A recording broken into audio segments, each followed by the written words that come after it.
Baik, Bapak Ibu yang saya hormati, mohon maaf terlambat dan saya juga mendapat undangan.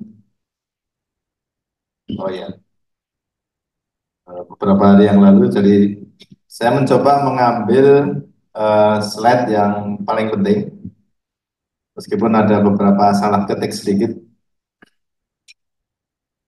Ini harusnya judulnya pesan utama, tapi kok berubah jadi daftar riwayat hidup. Yang pertama adalah bahwa pembangunan infrastruktur yang lebih berkualitas, dalam arti dari segi kualitasnya. Yang kedua dari segi berketahanan, berkeadilan. Berkeadilan adalah infrastructure for all. Jadi tidak hanya yang punya mobil, tidak hanya yang punya fasilitas khusus, tapi semua berhak untuk menikmati infrastruktur yang berkualitas. Yang berikutnya adalah berketahanan, resilient. Nah, kebetulan Bappenas bekerja sama dengan OECD ya, itu untuk bagaimana tata kelola infrastruktur, infrastructure governance. Jadi kami termasuk Indonesia termasuk salah satu mitra yang menjadi bagian dari pengembangan infrastructure governance index. Nanti akan keluar itu, sedang kami susun bersama-sama. Tentu saja masukan dari Bapak Ibu dari kementerian dan lembaga. Yang kedua, kerjasama dengan OECD itu juga menyangkut nature based solution. Bagaimana solusi berbasis alam itu menjadi bagian di dalam arus utama mainstreaming untuk pembangunan infrastruktur.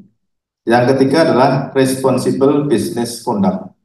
Jadi bagaimana perilaku bisnis yang lebih memperhatikan soal lingkungan. Dan ada satu lagi yang terkait dengan upaya membangun kemitraan di dalam peningkatan kapasitas untuk dengan OECD. Jadi ini adalah satu bagian.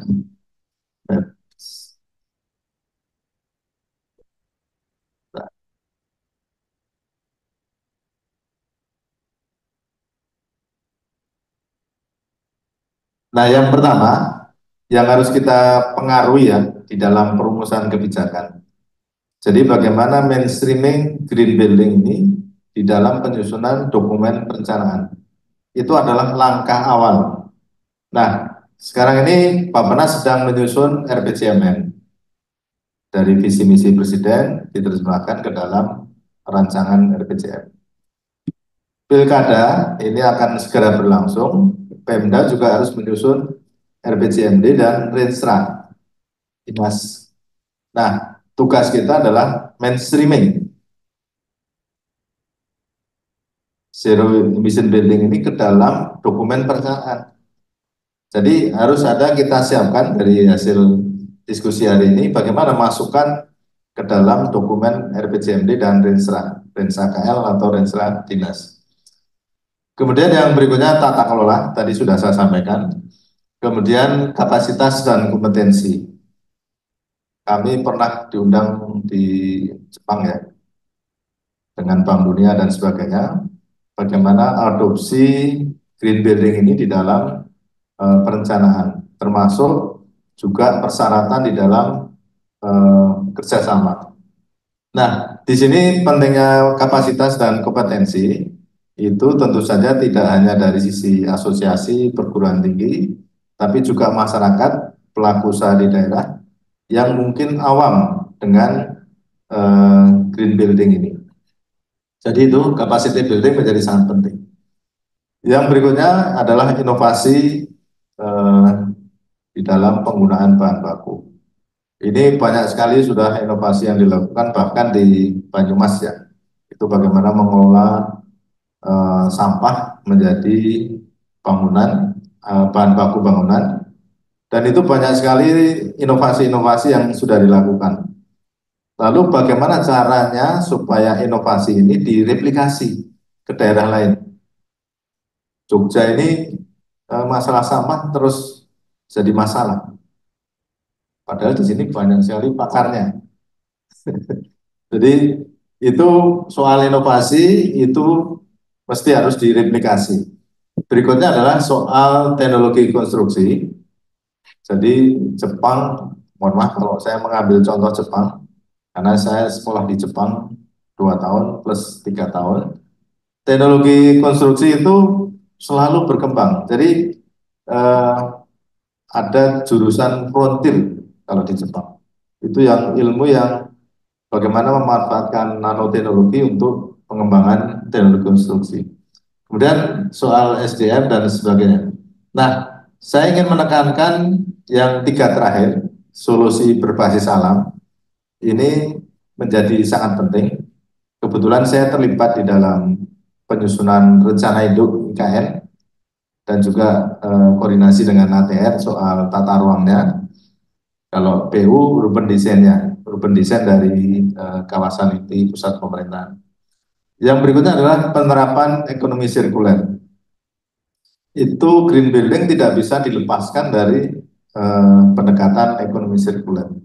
Jadi bagaimana pemanfaatan limbah dan sebagainya untuk sebagai bagian dari bangunan. Dan terakhir itu menyangkut literasi, edukasi, promosi dan kolaborasi. Ini yang harus kita kembangkan. Jadi dari pertemuan hari ini itu sudah bagian dari bagaimana membangun literasi, edukasi di tingkat masyarakat. Jadi bagaimana menyebarkan hasil workshop hari ini kepada semua pihak.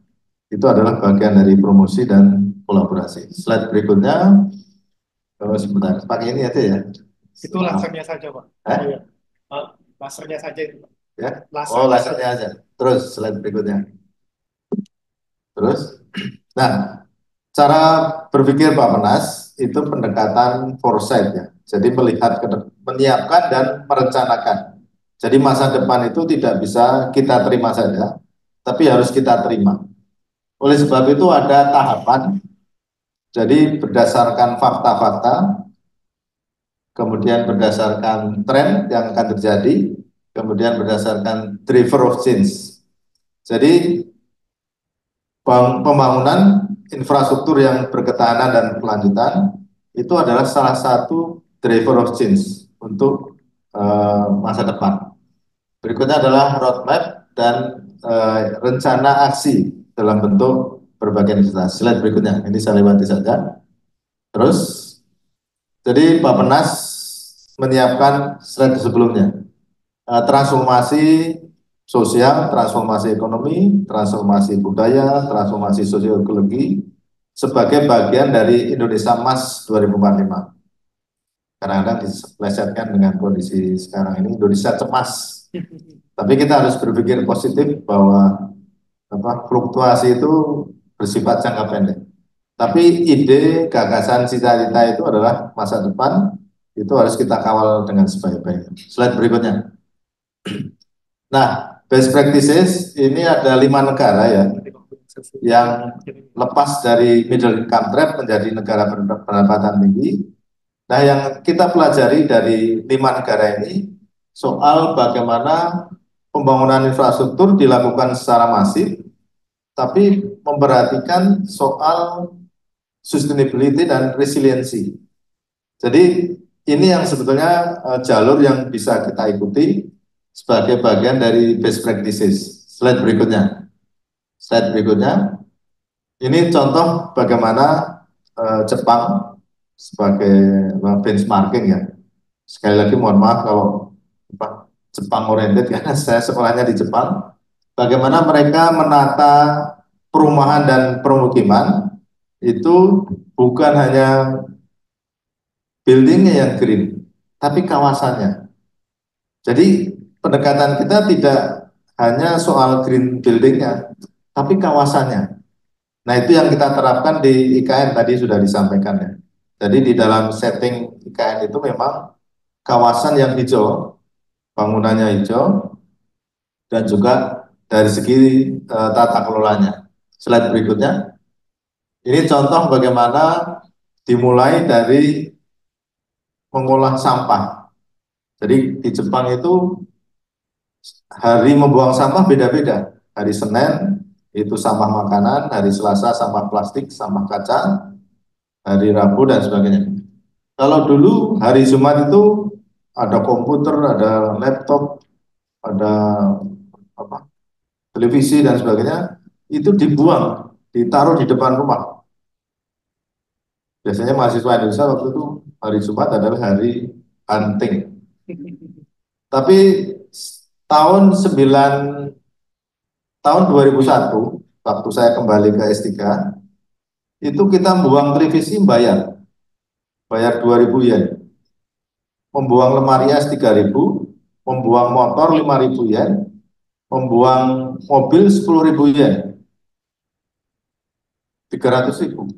Itu Bapak Ibu bayangkan. Kita ditaruh di depan rumah, hilang sendiri.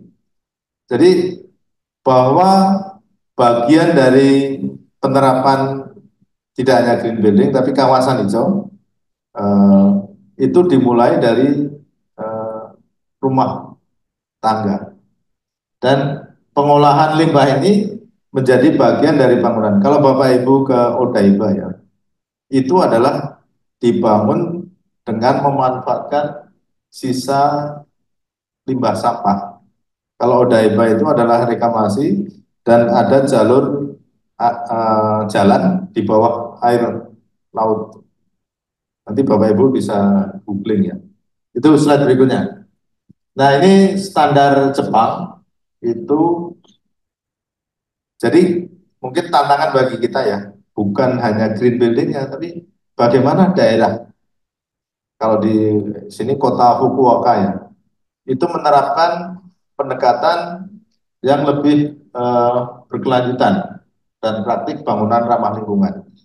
Jadi target kita bukan setiap instansi kecil-kecil itu, tapi adalah pemerintah daerah, pemerintah kota yang harus kita pengaruhi melalui persuasi, advokasi dan sebagainya. Jadi targetnya bukan gedung per gedung, tapi adalah pemerintah daerah atau pemerintah kota. Nah, standar-standar ini menjadi bagian dari, kalau di Jepang targetnya adalah 2030. Ini sejalan dengan SDGs ya. Jadi bagaimana agenda SDGs? Nah, kita green building ini adalah bagian dari upaya mendukung SDGs tadi. Nah, itu akan lebih solid. Salah satu kuncinya adalah riset dan pengembangan dan inovasi dari segi desain maupun dari bahan bangunan. Jadi itu adalah benchmarking pembelajaran dari Jepang. Slide berikutnya. Slide berikutnya ini saya lewati saja ya Bapak Ibu. Indonesia Emas 2045. Slide berikutnya. Slide berikutnya. Jadi Bappenas mencoba menyusun rancangan pembangunan jangka panjang nasional. Nanti akan menyusun RPJM. Slide berikutnya. Ini agenda yang saya sampaikan tadi. Slide berikutnya. Terus lewat saja tahapan pembangunan.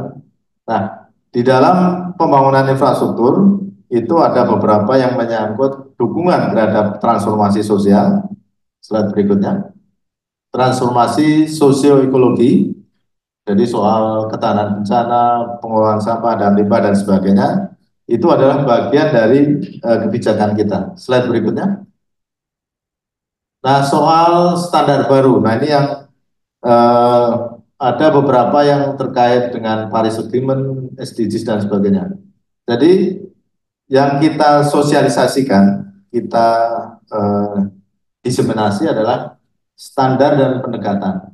Jadi masalahnya sama, tapi standar dan cara pendekatan kita di dalam mengatasi permasalahan sampah dan lingkungan itu yang mesti harus menjadi bagian dari upaya edukasi dan literasi kita. Jadi soal infrastructure for all, resilient and sustainable, smart and connected dan sebagainya. Slide berikutnya. Ini berapa menit ya? Cepat aja. Slide berikutnya. Terus, terus, terus. Nah, ini yang kami amati, adopsi solusi berbasis alam. Slide berikutnya. Slide berikutnya. Terus, terus. Nah, kami Bappenas merancang bagaimana infrastruktur berkelanjutan itu menjadi wacana utama di Ibu Kota Nusantara. Slide berikutnya. Jadi ada tiga, IKN sebagai kota hutan, kemudian sebagai Spong City, dan Smart City. Nah, di dalam rencana Indo IKN itu ada indikator indikator-indikator kinerja utama yang intinya mengarah kepada pemenuhan tiga ini, Smart City, Spong City, dan Forest City. Oleh sebab itu di dalam pembangunan gedung tadi sudah disampaikan standar-standar itu adalah mengikuti prinsip dan standar ini. Slide berikutnya. Nah, adopsi green building ini tentu saja ada beberapa persyaratan. Pertama, penataan kawasan dan lingkungan. Jadi pendekatan kawasan, bahkan kalau di Fukuoka adalah kotanya. Jadi bukan hanya kawasan yang kecil-kecil, tapi kita harus berani misalnya mengambil satu kota sebagai mitra, kita dampingi mulai dari awal sampai kepada adopsi bukan hanya green buildingnya, tapi kawasan hijau. Ini penataan kawasan dan lingkungan termasuk RT RW-nya. Yang kedua adalah literasi, edukasi, dan budaya hidup. Ini semua infrastrukturnya bagus, tapi perilaku dari masyarakat dan pemerintah daerah dan pelaku usahanya tidak mendukung, otomatis hanya menjadi monumen saja, ornamen. Yang berikutnya adalah mainstreaming peraturan dan kebijakan, terutama di daerah. Kemudian keempat, manajemen limbah, ini juga menjadi bagian konsepnya green building, tapi sampahnya tidak terkelola dengan baik. Itu sama saja tidak mendukung. Manajemen air, bagaimana sirkulasi air? Kalau di Jepang pendekatannya adalah sirkulasi. Jadi air hujan ditahan selama mungkin. Kalau di sawah-sawah pedesaan, airnya mengalir, ditampung lagi, lalu diputar lagi ke atas. Nah, manajemen sirkulasi air juga menjadi penting, terutama untuk beberapa daerah yang mengalami kesulitan. Yang berikutnya adalah efisiensi energi dan penggunaan energi terbarukan. Kemudian yang ketujuh itu sistem transportasi terpadu dan berkelanjutan. Sistem transportasi terbaik itu di Jepang. Itu kereta itu sampai 7 lapis ke bawah. Kemudian bis dan sebagainya tertata dengan baik. Jadi eh, kalau saya menyarankan jangan hanya green buildingnya, tapi kita kejar kawasannya dan sistemnya. Kemudian inovasi dan teknologi hijau. Yang kesembilan soal bahan bangunan jelas. Yang ke-10 sertifikasi dan standarisasi. 11 kerjasama dan kemitraan multi pihak dan safeguarding. Jadi harus ada apa ya, watchdog istilahnya. Bagaimana safeguarding terhadap kebijakan kawasan hijau dan bangunan hijau. Slide berikutnya. Nah, ini kolaborasi dan kemitraan yang melibatkan semua. Pentahelix ya, pemerintah daerah, akademisi, asosiasi, industri, media, dan komunitas. Slide berikutnya. Nah, mungkin kita perlu rencana aksi bersama. Kalau Bappenas sedang menyusun dokumen perencanaan, nanti kerjasama dengan Bappenas, Kemendagri, dan juga dengan Pemda dalam penyusunan RPJMD dan Renstra. Kemudian mainstreaming tata kelola infrastruktur itu juga menjadi penting. Kemudian capacity building nomor 3 untuk Pemda mengadopsi tata kelola infrastruktur yang berketahanan dan berkelanjutan. Yang keempat, capacity building untuk masyarakat. Yang kelima, kolaborasi perguruan tinggi, lembaga penelitian, asosiasi. Pertama, kajian analisis yang sudah dilakukan harus di-share, dibagikan. Sharing knowledge, sharing information. Kemudian, kalau ada permodelan ya, beberapa waktu yang lalu kita ke Bandung ada soal green building juga. kita perlu meyakinkan bahwa kalau kita mengadopsi green building ini, maka dengan permodelan, maka kita bisa melakukan banyak sekali penghematan dan manfaat yang diterima. Nah, ini akan menjadi pemahaman yang lebih konkret. Kemudian skenario dan simulasi. Yang berikutnya adalah soal investasi. Jadi karena ini green, pasti ada persyaratan-persyaratan soal teknologi, standar-standar yang harus diikuti, dan itu pasti membutuhkan suatu investasi. Dan terakhir, kerjasama dan kolaborasi berbagai pihak menjadi penting. Nah, kalau bisa kita susun agenda bersama, sehingga nanti bentuk pendampingan, advokasi, fasilitasi itu bisa lebih terukur dan bisa lebih berkelanjutan. Karena one shot workshop tapi tidak diikuti oleh kegiatan lanjutan, nah itu pasti tidak akan ada knowledge accumulation, akumulasi pengetahuan dan teknologi. Demikian Bapak Ibu, mudah-mudahan bermanfaat. Terima kasih. Wassalamualaikum warahmatullahi wabarakatuh.